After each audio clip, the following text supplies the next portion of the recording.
Namumungay ang mga matang tumayo siya at nagmaneho patungo sa unit ni Amira. Nang nasa tapat na siya ng kondominium, tinawagan niya ito. Bumaba ka dito sa lobby. Utos niya rito. Gusto kitang makausap. Lasing ka ba? Sita ni Amira sa kanya. Sino may sabi sa'yong lasing ako? Hindi ako lasing. Tumatawang sabi niya rito. Umuwi ka na, Caleb. Gabing-gabi na. Sabi ni Amira sa kanya. Di ako uuwi. Hanggat di tayo nakakapag-usap. Sabi niyang sumakay na ng elevator. Wala siyang balak umalis hanggat hindi siya kinakausap ni Amira. Nang nasa may pinto na siya ng unit nito, muli niya itong tinawagan. Mira, buksan mo ng pinto. Caleb, pwede ba? Umuwi ka na. Inis na sagot nito sa kanya. Ngunit desidido talaga siya. Hindi niya ito lulubayan hanggat hindi sila nag-uusap ng maayos. Napabuntong hininga ng malalim si Amira. Mukhang wala siyang balak na layuan ni Caleb. Ayaw talaga siya nitong tigilan hanggat hindi niya ito kinakausap. Halata ring lasing na lasing ito kung kaya't napilitan siyang pagbuksan nito ng pinto. Hi! Nakangising bati nito sa kanya. Namumungay ang mga mata nito sa sobrang kalasingan. Gusto ko itang makausap. Makikipag-usap ka ng ganyang ayos? Iritadong sabi nito. Bakit? Ano bang problema doon? Hinawakan siya nito sa braso. Pinalis niya yon, ngunit mas lalong humigpit ang pagkakahawak ni Caleb. Caleb, ano ba? Pwede bang umuwi ka na? Ayoko. Ano ba kasing gusto mong sabihin? Ano ba bang kailangan natin pag-usapan? Hindi kita papayagang mapunta sa lalaking yun, sabi nito sa kanya. Kumunot ang noo. Ano bang pinagsasasabi mo? Hindi ako papayag na mapunta ka kay Tom. Ayoko. Gagawin kong lahat para mabawi kita sa kanya. You're insane. Lasing na lasing ka na kaya hindi mo na alam kung anong pinagsasasabi mo. Singhal niya rito. Alam ko kung anong sinasabi ko. Mahal kita, Amira. Mahal na mahal kita. Natigilan siya. At napatitig siya rito. Ngunit bago pa kung saan-saan mapunta ang lipad ng isip niya, nakita na niya itong natumba sa sobrang kalasingan. Muntikan pa naman sana siyang maniwala sa mga sinasabi nito. Napailing na lamang na hinila na lamang niya ito papasok ng bahay. Paano ba niyang paniniwala ng isang lasing? For sure bukas kapag matino ng pag-iisip nito, wala na itong maalala sa mga pinagsasabi nito ngayon. Walang nagawa si Amira kundi dalhin si Caleb sa kanyang kwarto at inihiga sa kama. Hindi naman niya ito pwedeng pabayaan sa labas. Hindi niya ito kayang tikisin kung kaya't napilitan na rin siyang linisan ito ng katawan. Pinupunasan niya ang katawan nito na magmulat ito ng mga mata. Amira, sabi nito sa mahinang tinig. Nagulat siya nang hatakin siya nito pahiga at siilin ang halik sa mga labi. Caleb, what the hell are you doing? Napalunok siya nang maramdaman ng kamay nito sa loob ng suot niyang lingerie. Nagdulot iyon ng pagkataranta sa kanyang buong katauhan. Heto na naman siya sa loob-loob niya, habang pilit na pinaglalabanan ng nararamdaman. And yet, mas matimbang ang nararamdaman ng kanyang puso, kaya parang nangihinang nagpaubaya na lamang siya sa mga halik na yun ng dating asawa. Pinabayaan na lamang niyang galugarin ito ang kanyang buong katawan. Hinayaan na lamang niya magpakatotoo ang kanyang nararamdaman ng mga sandaling iyon. God, mahal na mahal niya ang lalaking ito. Mula noon hanggang ngayon wala nagbabago. Nakakainis. And yet, wala siyang lakas para kontrolin ang kanyang damdamin. Animoy sunod-sunuran lamang siya sa dinidikta ng lalaking ito. Isang halik lamang nito, nakakalimutan na niya ang lahat ng masasakit na bagay na ginawa nito sa kanya. In fact, hindi na nga niya halos maalala ang lahat ng sakit ng kaloobang ibinigay nito sa kanya. Ang tanging buhay sa kanyang puso at isipan ay nakakaliyo at nakakakiliting pakiramdam na dinudulot sa kanya ng mga halik nito. So tuwing maglalapat ang kanilang mga labi. Para siyang nagkakaroon ng amnesia sa lahat ng pinagdaanan niyang masasakit na bagay sa lalaking ito. Kahit nga siguro parang baliwala lang sa lalaking ito, nasaktan ang damdamin niya. Alam na alam kasi nito ang kahinaan niya. My God! Kay Caleb lang niya gustong maramdaman ng ganitong klase ng pakiramdam. Ni hindi niya ma-imagine na ibibigay niya ang kanyang sarili kay Tom, kagaya ng pagpapaubayang ibinibigay niya sa lalaking ito. Mula noon hanggang ngayon, ito lamang ang lalaking tinatangi ng kanyang puso. Caleb, Hindi kita pagsasawaang angkinin ng paulit-ulit. Dinig niyang sabi ni Caleb. Akala niya magpapahinga na ito, ngunit huminto lang ito ng ilang segundo. Pagkatapos muli na naman siya nitong inangkin. At kagaya nito, parang wala rin siyang kapaguran sa pakikipagniig dito. Kung siya nga lamang ang masusunod, ayaw na niya matapos pa ang sandaling iyon. Madaling araw na yata nang pareho silang makaramdam ng antok at pagod. Nagising si Caleb nang tumunog ang kanyang phone. Napakurap-kurap pa siya nang makita sa tabi niya si Amira. Ang buong akala niya na nanaginip lang siya, pero obvious na hindi pa naginip lang ang lahat. Talagang kasama niya ito buong magdamag. Napahawak siya sa kanyang sentido nang maramdaman ang pagsakit ng kanyang ulo. Hindi na niya matandaan kung paano siya nakarating sa condo unit ni Amira.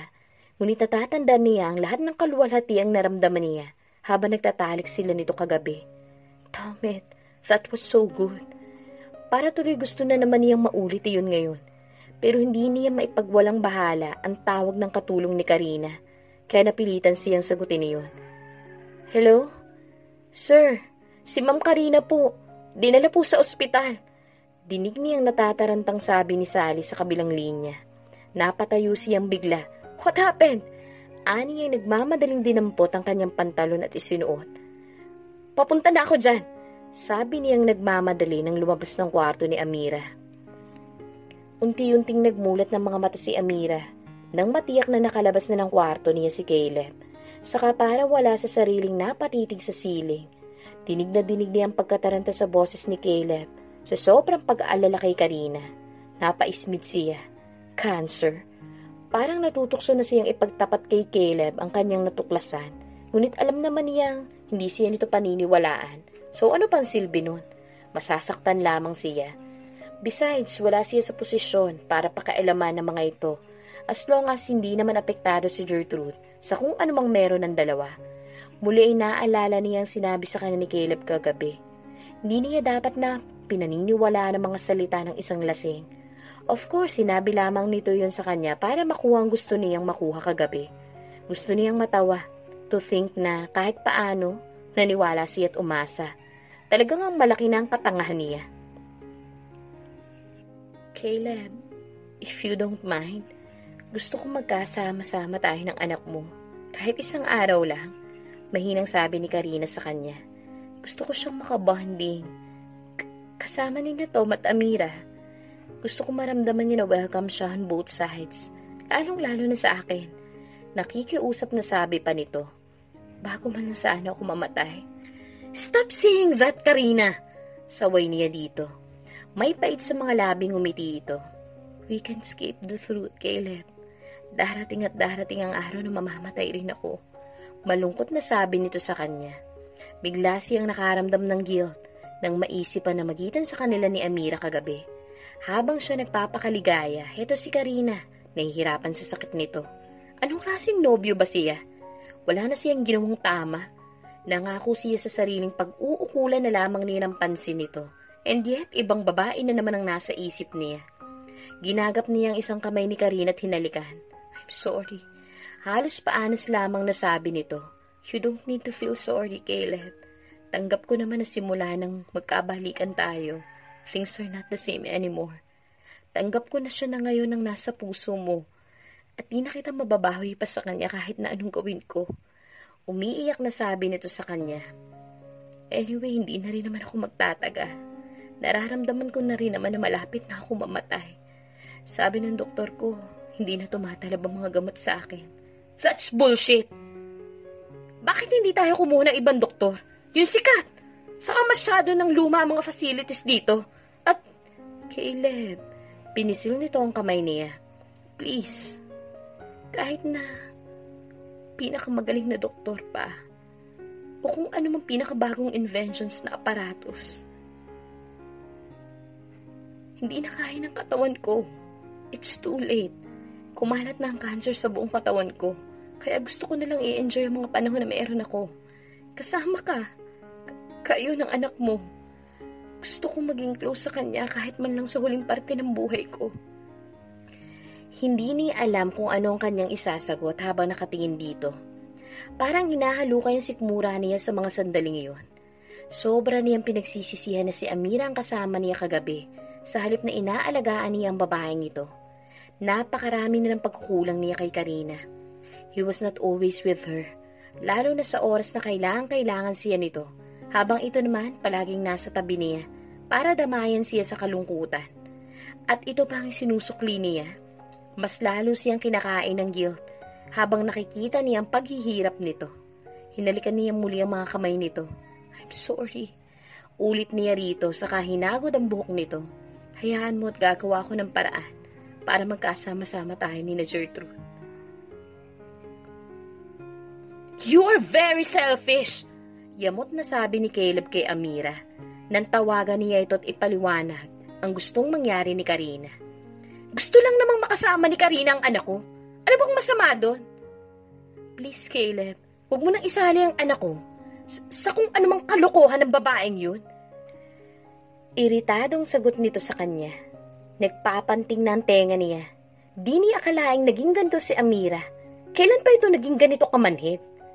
Kalokohan lang sa'yong lahat ng to, ha? Inis na sabi niya.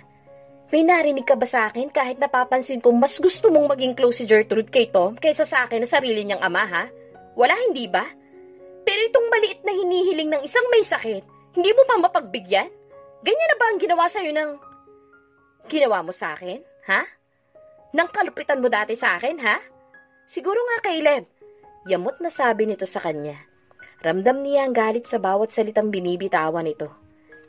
Siguro nga, ito ang ginawa ng lahat ng mga naging karanasan ko sa'yo. Kaya nga kung hindi nga lang dahil sa anak ko, ayaw na sana kitang makita pa at magkaroon muli ng ugnayan sa buhay ko.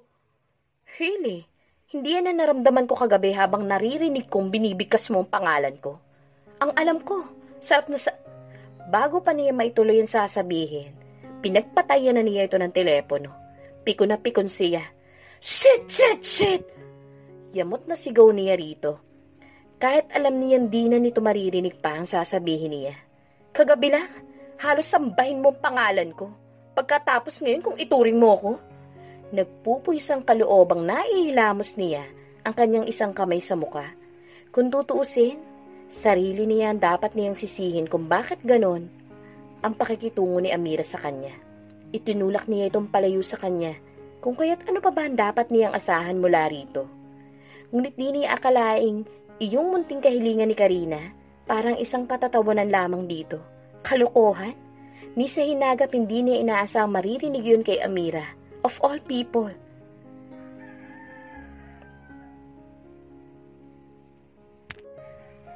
Nagpapanting ang mga tenga ni Amira nang i-off niya ang kanyang phone. Bakit kailangan pang idamay ng babaeng yun ang anak niya sa mga kalokohan nito? Kahilingan ng isang may sakit? Gustong-gusto na sana niyang sabihin kay Caleb na, kala mo kung sino ka kung makaasta, and yet, napaka-gullible mo naman para mapaikot ka ng babaeng yun. Nakakatawa kang talaga.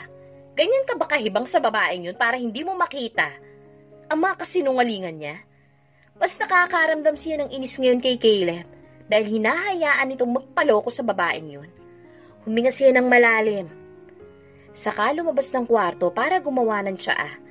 Naiiling siya habang naaalala ang mukha ni Caleb kahapon na madaling araw habang nagmamadali itong umalis para puntahan si Karina. Napaismid siya. Kung siya siguro naghihingalo, baka nga tuwan-tuwa pa ito.